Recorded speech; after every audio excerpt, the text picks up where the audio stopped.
Poll for today. Do you agree that the Democratic debates were a disaster for the party?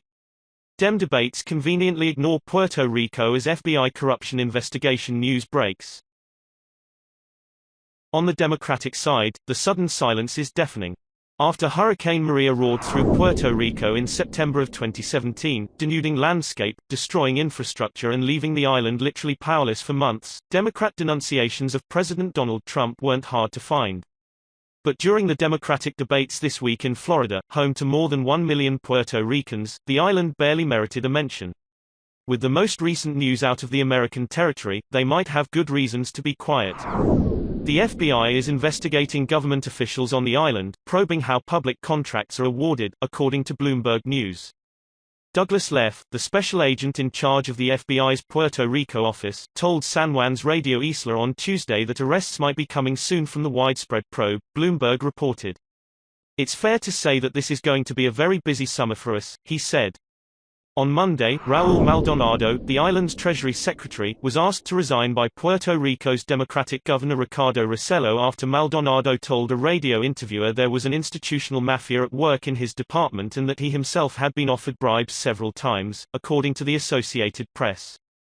Maldonado's son responded by calling Rossello corrupt in relation to the distribution of hurricane relief supplies from the Federal Emergency Management Agency, according to the Latino issue-oriented website Latinorbals.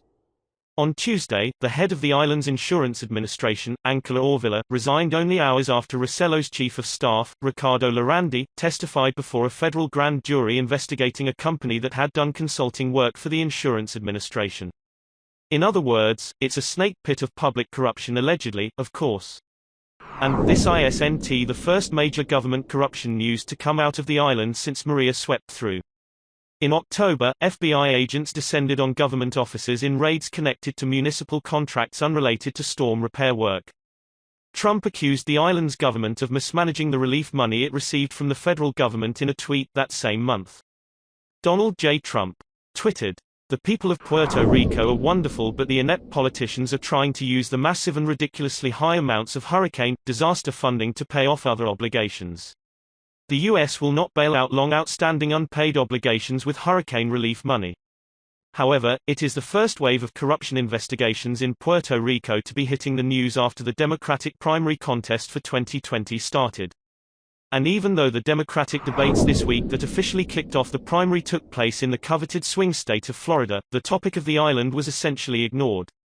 As NBC News noted, one candidate, Julian Castro, mentioned the island once.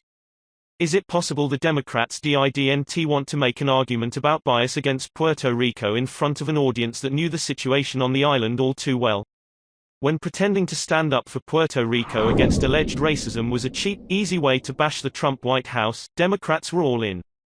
Now that the news is about FBI agents, resignations of top officials and FBI probes uncovering corruption on the island, the Democratic silence is deafening.